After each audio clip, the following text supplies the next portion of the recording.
Hey everybody, and welcome to the first game in the best of three semifinal series between Axlov of Team Evil Geniuses against Cats of Complexity Gaming. That's right, we're going to be watching this first match take place on Icy Cup Test Bug, which is not a current map in the ladder rotation, but it's still a map that is widely used in tournaments around the world. So very cool map indeed. You'll see that as we play the game. Now, I've already introduced Cats in a previous cast. I think actually it was one or two videos ago, so I'm not going to give too much information about him. Of course, if you want to catch up on the full scoop, you can go check out the previous video. I think it's him versus Shu. But in short, his real name is Paulo. He's from Peru. He's on Team Complexity Gaming, and he's the former co-leader of Root Gaming. Of course, they were absorbed by Complexity. So, down here on to somebody who I have not recently introduced, Axlov. His real name is Nick. He is a player from, not North America, the United States. He is currently on Team Evil Geniuses. He's a former Warcraft 3 player, so pretty cool stuff there. Obviously, that's going to translate into other games such as StarCraft 2. Good micromanagement skills there. Recent accomplishments: he played in the IPL Season 1. He's also played in the Complexity, the show match number. Actually, I think there's a few of them. But anyways, pretty cool information about this match in particular. Him, Axlov, and Cats played in the 2011 Dire Straits show match number 1 recently. I don't remember exactly how many games it was, but it was a show match that actually Cats lost to Axlov. So Cats is going to be looking to get some retribution here on Test Bug today. Pretty interesting stuff. Although, that being said, throughout this whole tournament, this is actually a game that was streamed from the SK Champions Trophy, live streamed this past Sunday. Yeah, Sunday. They were super cool guys the whole time, so I don't want you to think that like they hate each other or anything. No, they were nothing but absolutely nice to one another. So, like I said, this is the semifinals, grand finals. Anybody who makes it to there will receive a Killer 2100 Gaming Network card. Grand final, or the grand prize, is $250. So now let's look at the game here. We can see that Axlov is trying to deny that expansion. Doesn't want to give that drone the ability to take that. And of course, you see Zerg is sitting. He's kind of hovered a little bit above 100 minerals, waiting to see what he could do. If he could push it and get that expansion down, that he could save up for it quickly. If not, he wouldn't have to worry about saving up too much money and having 300 floating around there. Something interesting I want to point out, though, is that Cats is taking this gas. This is actually a very interesting move. This is going to change it up a little bit for Cats here, kind of limit his options. Of course, Protoss does rely very heavily on getting those 2 geysers early. And now, with Axlov only being able to get 1 geyser, he's going to be kind of limited to one of 2 things here. Number 1, he could decide to go ahead and go with some kind of early aggression, something like a 4-gate, something like that. But we see the fact that he's chrono boosting out that sentry right there. He's got a second one queued up. I'm not really convinced that he's going to be doing that. Also, the fact that this is a pretty darn big map, and it would be kind of difficult to pull something like that.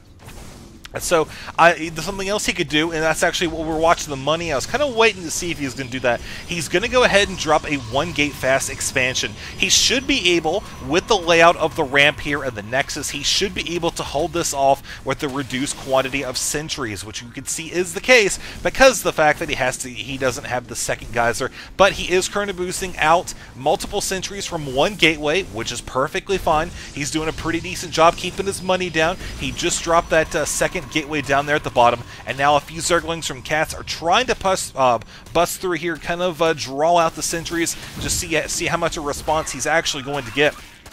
But now, with even more Zerglings, that Axlov is going to have to respond. Nice force field right there, blocking in the sentries. I do like how he has the buildings laid out. You can see that Cats really was not able to exert any options other than just trying to bait him out, and you saw that one force field blocked him in there, so that attack is going nowhere. Finally, that second geyser is coming to play here. We are going to see a Stargate go down, which I think is a very smart move here. There is a ton of airspace here. Look at just how much airspace there is between these 2 players. All this open space. Wow, just so much. So you can actually come in there without too much difficulty, do some harassment, Also, the area behind the expansion, you can see there is a cliff. Can't drop units on it, but you still can kind of duck in, get some free kills, anything of that sort. And of course, there's no creep tumor currently between these two, so any response would be slowed down by the lack of the creep there. The Queens would obviously lose some mobility in that regard. Looking at the income right now, 33 to 31. Currently, Zerg sitting considerably higher, but that's because he's not working on gas right now. I mean, that's pretty obvious. But he does have the Roach Warren going down. He is building a second extractor, so yep, sure enough, we are going to see him going for that first one. And he's dropping additional ones here as well. So we might actually see him go into Tier 2 here fairly soon, as he does not want to have a ton of gas building up here. As that way, the options for spending your gas in Tier 1, pretty limited as Zerg. Pretty limited indeed. So he could pull something like Cats did earlier against Shu, where he decided to get a whole bunch of gas saved up and then go for mutas as soon as the lair or the spire popped. He pulled out like 10 or 12 mutas. I think he ended up like 15 total. Throughout the course of the game. But yeah, it actually had a very, very damaging effect on Shu's economy. So maybe he's going to try to pull something like that here.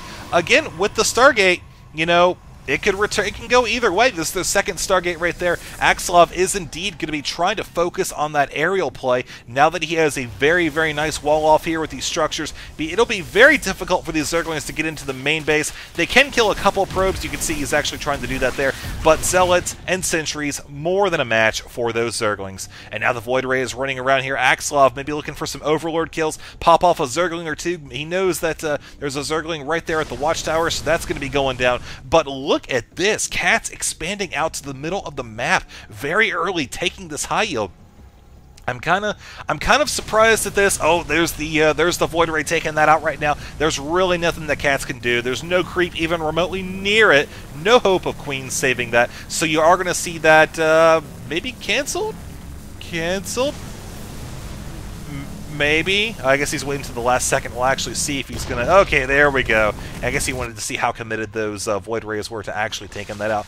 But the Evolution Chamber's going down Infestation Pit. Infestors will be able to deal with those Void Rays without too much difficulty at all. And there the Roaches actually kind of heading over to the middle of the map. I'm sure that Cats knew those Void Rays were still floating around. Very much a danger. Now 3 of them on the map. You could see, actually no, 5. 2 more actually popping out right there. You could see he is just currently boosting them out, trying to get as many as possible. And a couple Overlords floating around as well. They are very lucky indeed. Of course, this one probably get taken out by a Sentry running around here at some point. No, there's the Void Ray going to be taking that out. As 3 Void Rays are running around here. This is just Void Ray Central.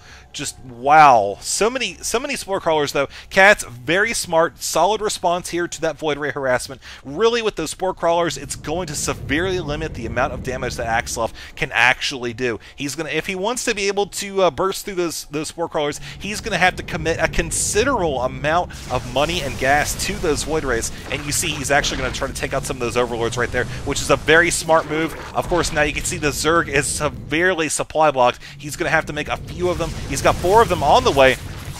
But with all the Queens together, plenty of energy on those for a heal. We just saw one right there. It's going to force Axelov to retreat and maybe look for a weaker position, but I don't think he's going to find one. Now that the creep has been spread here, the Queens can move around with very, very little effort, and now the Infestors are here as well. You see these Void Rays are actually kind of bunching up here in the middle. That could mean they'll be very susceptible to the Infestors. Of course, you see there's the Queens trying to engage right there. Here's the Infestors. Oh no! Axelov suffering some pretty heavy losses, and one Infestor just deciding that life was too much for him. A pretty interesting suicide. But now you see just not enough energy there to continue the fungaling, and he's going to force to retreat. Of course, he does have 3 additional Infestors right here that he will be able to maybe catch up to these. I don't know. 3 of them still. He's going to have to run that one back unless he wants to lose it. And I believe those infested Terrans are going to do a little bit of damage. Not quite enough. It's still going to rely on the DPS from that fungal growth to do the bulk of the damage there. And you see Axelov able to run away. That 4th Void Ray there was going to be a very, very large danger to those Infestors, as they would have to cast another fungal just for 1 unit. Definitely not something that you want to have to do. Looking at the economy as both players continue to expand here, we can see 60 to 69, as Zerg definitely is neck and neck with the Protoss player on both minerals and gas. Looks like Zerg is kind of peaking up around 1,600 or so, and you see Axolotl is actually moving his forces out a little bit. He's consolidating his army. I'm wondering if he's, or compacting it rather, I'm wondering if he's going to try to make a play here before the Zerg player gets another expansion that has too many sentries. We see Katz is looking to run out though. He's confident in his infestors and the roaches. You can see there's a pretty decent amount of them right there. No upgrades on them currently, but they are working on the speed and weapons level 1 for the roaches, as well as a robotics facility coming as well, in addition to a Twilight Council and Armor 1. APM right now, you can see both players are kind of hovering around 100 or so, 143.96 there. Back to the production tab, we can see not a lot has changed. As the Protoss player, I do like his spread out defensive formation. That means the fungals, one fungal won't annihilate his entire army there. But looking at the Zerg, you can see he is here. He was trying to expand. It was taken out by a Void Ray again. Those pesky Void Rays, man. Cat's going for that high yield expansion again. Will he be able to hold that? So far, we've seen that Axolotl is perfectly happy. Oh, there we go. There's the single fungal on the Void Ray there. Couple additional infested Terrans gonna be taking that out. Oh, will it escape? 8 hit points. It does make it out of the base. Another hatchery going down. Will this Void Ray actually spot this high yield expansion? Oh, it is so close to going up. I believe the Zerg player might actually try to defend it this time, as there is only one Void Ray in the area. Yes, indeed he will. Now, this one should live this time. With all of those Void Rays, or all the infestors around, there we go. There goes that Void Ray. Super close to dying already, and that just finished it off. A couple Spore Crawlers coming. Very, very smart decision, I think, as Axolotl looks to take his own high-yield expansion. He realizes that if he doesn't take this one, he's going to get pretty far behind, considering he knows the Zerg player is going to be taking this one as well as already having claimed this one. You see the infestors are just all buddy-buddy with the drones right now. Plenty of drones actually hanging out in this one. Pretty good quantity right there. Protoss actually looking to move towards the middle and try to assert a little bit more control over the central Zonaga Watchtower. Will he be able to get it, though? That's a very good question. You see he does not have the Blink upgrade, and oh man, plenty of fungal growths to go around. You see actually nice force fields there. That's actually going to block in plenty of the roaches. But Katz is going to be forced to retreat there, even though he did have the energy for plenty of fungals, just could not press it. So much damage in that Protoss ball, especially with the couple Archons now. Hydra is obviously very good at taking out those Void Rays, so we are going to see him maybe push back here and assert more control over the middle. I'm not too sure. Protoss, yeah, is going to try to fall back. I guess he realizes too many fungals. He's going to try to commit to an attack over here to maybe actually take out this expansion. Will he be able to do it, though? You see, he's focusing down the hatchery. That was effective. He did take it down, but he did suffer some pretty heavy losses there. With both of his Void Rays very low on health and a lot of his Stalkers close to death, he is going to be forced to retreat at the site of this Zerg army. While fewer in numbers, the infested Terrans and the fungal growth potential there, plus the Hydras, very, very threatening indeed. One upgrade there for the weapons for the Zerg player. We could see Protoss definitely on the up and up with the upgrades there. You see what I did there? 2, 1, no shields. Although it's interesting, I don't see a lot of players go for the shields, man. It's I know it's more expensive, but yeah, you can regenerate shields. Not so much on the armor, and this poor Archon is getting the short end of the stick with the armor upgrades here and no shields. Poor little guy. We should probably think of a nickname for him. I don't know. Still, nonetheless, good game so far. Very, very intense back and forth there with the Void Rays. We're seeing now that the Protoss player is in a very, very solid spot with the economy for a while now. Actually, a couple minutes that he has been on the up with the minerals, of course, gas as well. 75 to 63 units lost right now. We can see that Zerg has definitely lost the greater, and we hear actually some DTs coming over. There's no detection here. I believe that he's actually going to try to fungal it. Yeah, there we go. DT taken out super quick. Maybe see another DT or two coming in here. I don't know. It's going to be pretty hard to pull that off, actually, now that he has those Spore Crawlers, so I wouldn't expect to see too much more harassment there. Of course, there's a Spore Crawler here, as well as a Spine, not a Sunken Crawler. I swear, just Brood War is on my blood, I guess. I don't know. But actual army size right now, you can see 172 to 188. Unit composition, you can see Protoss definitely has a little bit more diversity there. But you know what, man? Those fungals can still just rip that Protoss Death Ball, a new one. But you see he has got tons of Zealots there. Very, very smart decision, especially since he has switched over to include Colossi. As you can see, he does not have the range attack, but it is just about complete, 80% complete or so. That'll be on the way, as well as Psystorm. That's a very smart move, I think, with all these light units here. Psystorm can rip up those Hydras and the Zerglings running around. This. Speaking of ripping up, this poor DT, oh man, that just wasn't even fair, but he did get a few kills prior to dying that horrible, explosive, goopy death. And you see here, actually, here's some chat. This was, I'll actually just show you the chat here. You can see they talked for a while. Cats right here said he was getting DDoS, and they talked about it for a little while. And, yeah, they're just... I think we had like 2 or 3 lag spikes throughout this game.